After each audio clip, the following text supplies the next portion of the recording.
अस्सलाम वालेकुम। Welcome to conflict card.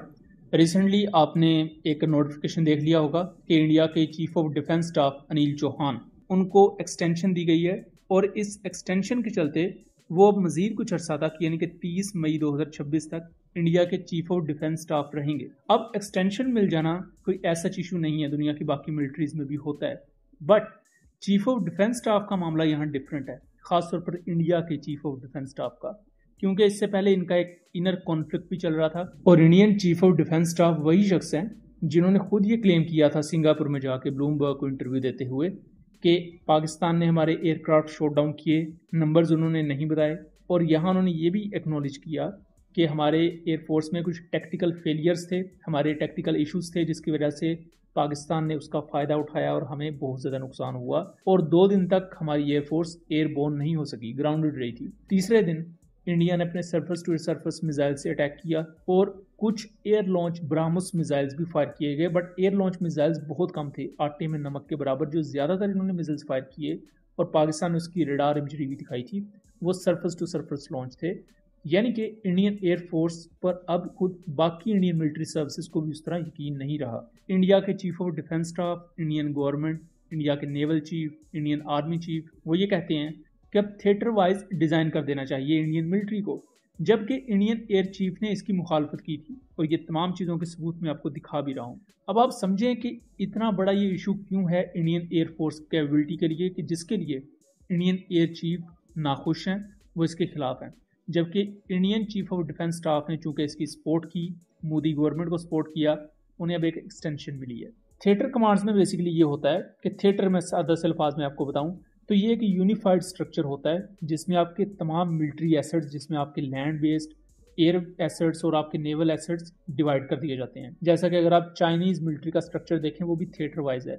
Eastern theatre command है, तो ईस्टर्न थिएटर कमांड की अपनी एक सेपरेट एयर ब्रिगेड है, यानी कि उनकी एक छोटी सी अपनी एयर फोर्स है। नेवल एसेट्स उनके सेपरेट हैं, उनके लैंड बेस्ड एसेट्स सेपरेट हैं। फिर उनका साउथर्न थिएटर आता है, उनका वेस्टर्न थिएटर आता है, नॉर्दर्न थिएटर, फिर उनका सेंट्रल थिएटर कमांड आती है। चाइना की ईस्टर्न थिएटर कमांड सबसे ज़्यादा स्ट्रॉन्ग समझी जाती है क्योंकि ये ताइवान, जापान और अमेरिका की मिलिट्री उसको देख रही होती है। और चाइना की साउदर्न और सेंट्रल खासतौर पर जो थिएटर कमांड है वो इंडियन डिस्प्यूटेड बॉर्डर को देख रही होती है। यहाँ मैं एक चीज़ वाजे कर दूं कि इंडियन मिलिट्री अपने स्ट्रक्चर को बेसिकली थिएटराइज बेस्ड स्ट्रक्चर कहती है, बट इसे वो स्पेसिफिकली नाम देते हैं integrated theatre commands. Same as जैसे पाकिस्तान एयरफोर्स है कि यूनिफाइड आपकी सेपरेट आइडेंटिटीज रहती हैं कि एयरफोर्स को एयर चीफ लीड करता है, आर्मी को आर्मी चीफ, नेवी को नेवल चीफ, लेकिन जो मुख्तलिफ सर्विसेज हैं वो आपस में अपने एसेट्स को इंटीग्रेटेड रखती हैं सेम डाटा लिंक के थ्रू और कोऑर्डिनेशन आपस में की जाती है। इंडियन आर्मी का भी ऑलमोस्ट स्ट्रक्चर वैसा है, लेकिन इस वक्त बात की जा रही है प्रॉपर थिएटर कमांड्स डेवलप करने की, कि हर थिएटर कमांड की अपनी सेपरेट एयरफोर्स, अपनी सेपरेट नेवल एसेट्स हों, जैसा कि चाइनीज़ मिलिट्री में है, फिर अमेरिकन मिलिट्री में भी है। अब इंडियन एयर चीफ इसके क्यों खिलाफ है? देखें, ऑपरेशन सिंदूर में इंडिया के 7 एयरक्राफ्ट शॉट डाउन हुए, लेटर ऑन चौथा राफेल कंफर्म हुआ, तो टोटल 8 एयरक्राफ्ट इंडिया के शॉट डाउन हुए। और इस चीज़ को खुद इंडियन एनालिस्ट भी कंफर्म करते हैं। आप प्रवीण स्वाने का ये खुद क्लिप देखें। When the air battle happened on the first night of Operation Sindoor, Pakistan Air Force shot down 7 fighter jets of the Indian Air Force, 4 of which he said were Rafales. Now, to substantiate his point, he gave evidence also. At the press conference, he gave the tail numbers of the airframes of the 4 Rafales, which Pakistan said it has shot down of the Indian Air Force. Now, this is the first time that Pakistan has given such evidence to the world about 4 Rafales being shot down. तो Indian government ने ये देखा कि Indian air chief के under Indian air force 2019 में भी failure का शिकार हुई, 2025 में भी, तो उन्होंने एक नया आइडिया लॉन्च किया कि हम इंडिया को भी थिएटर कमांड्स में डिवाइड कर देंगे। उससे क्या होगा कि इंडियन एयरफोर्स की जो अथॉरिटी है, ये इंडियन एयर चीफ की अथॉरिटी है, वो कम हो जाएगी, सेंट्रलाइज्ड यूनिटी नहीं रहेगी और हर थिएटर में मिलिट्री एसेट्स तकसीम हो जाएंगे। इससे नेवल चीफ को इतना इशू नहीं है क्योंकि उसने जंग में ना हिस्सा लिया, ना उसका कोई नुकसान हुआ। इंडियन आर्मी को फेस सेम मिलेगी कि जी हमने एयर डिफेंस यूज़ कर लिया, हमने ये वो एटसेट्रा एटसेट्रा। सबसे ज़्यादा जो बदनामी हुई वो इंडियन एयरफोर्स की थी, क्योंकि इंडियन एयरफोर्स का जो नुकसान हुआ वो पूरी दुनिया में बहुत ज़्यादा हाईलाइट हुआ, हर बंदे ने कवर किया, राफेल गिर रहे हैं, दुनिया का मेन स्ट्रीम मीडिया इसी पर लगा हुआ है और आज तक इसी पर आपको मुख्तलिफ आर्टिकल्स भी शाया होते हुए नजर आएंगे। इंटरनेशनल डिफेंस एनालिस्ट भी इसी पर ज़्यादा बात कर रहे थे कि किस तरह इंडिया के मल्टीपल जेट्स पाकिस्तान ने शॉट डाउन कर दिए। तो इंडियन एयर चीफ को जब ये कहा गया कि आप इस थिएटर कमांड वाले आइडिया को परस्यू कर लें और इसको ऑथोराइज कर लें, हम ऐसा ही अपनी मिलिट्री को डिज़ाइन करेंगे, तो उन्होंने इस चीज़ की मुखालफत की। उन्होंने ये कहा कि सेंट्रलाइज्ड अथॉरिटेरियन बॉडीज़ कायम रहनी चाहिए, कि इंडियन एयरफोर्स है तो उसे इंडियन एयरफोर्स का चीफ ही कमांड करे, अगर आर्मी है तो उसे इंडियन आर्मी का चीफ कमांड करे, और इंडियन नेवी है तो उसको नेवल चीफ कमांड करे।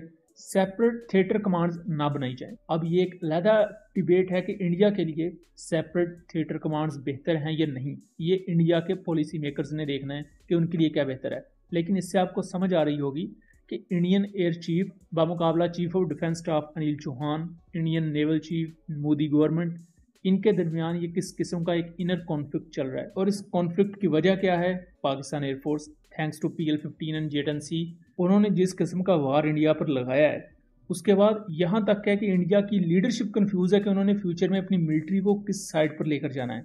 और अब ज़्यादा उनके लिए परेशानी इस वजह से भी बढ़ गई है क्योंकि पाकिस्तान ने अपनी प्रॉपर रॉकेट फोर्स बनाने का ऐलान कर दिया है।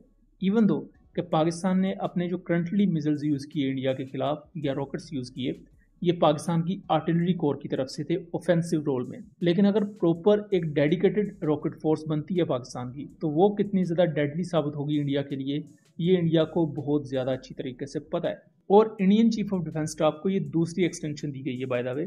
पहली एक्सटेंशन में ये हुआ था कि 31 मई 2021 को ये रिटायर हो गए थे, बट चूंकि प्रो मोदी गवर्नमेंट थे, फार राइट आइडियोलॉजी को फॉलो करते थे, तो जून 2022 में सर्विस रूल को चेंज किया गया और इन्हें दोबारा से सर्विस में इंडक्ट कर लिया गया। 28 सितंबर 2022 को इन्हें चीफ ऑफ डिफेंस स्टाफ बना दिया गया। अब जो रिसेंट एक्सटेंशन हुई है इनकी, वो 24 सितंबर 2025 को हुई है। लेकिन इनकी एक्सटेंशन होने का सिंपल सा मतलब ये है कि इंडियन एयर चीफ के लिए एक बुरी खबर है, और फ्यूचर में उनकी नौकरी पर या उनकी सर्विसेज पर इसका कितना बुरा असर पड़ेगा वो मुझे बताने की ज़रूरत नहीं है। वो एक ज़ी-शऊर इंसान खुद ही इमेजिन कर सकता है। या मैं यूं कहूं कि इंडियन आर्म फोर्सेस के अंदर का जो कॉन्फ्लिक्ट है ये आने वाले वक्त में और ज़्यादा आपको बढ़ता हुआ नजर आएगा। अभी भी आप देखें ऑपरेशन, तो इंडियन मिलिट्री ऑफिशियल्स कुछ कह रहे हैं, इंडियन गवर्नमेंट कुछ कह रही है। तो ये बहुत ही ज़्यादा एक डिफ़िकल्ट सिचुएशन है जो आने वाले वक्त में इंडियन मिलिट्री फेस करने वाली है। सो दोस्तों, ये था एक एनालिसिस। उम्मीद करता हूँ चीज़ें क्लियर रही होंगी। वीडियो पसंद आई हो तो इसे ज़्यादा से ज़्यादा शेयर कीजिएगा ताकि इस तरह की मज़ीद इन्फॉर्मेटिव वीडियोस हम आपके लिए लेकर आ सकें। मिलेंगे अगली वीडियो में, तब तक के लिए अल्लाह हाफिज़।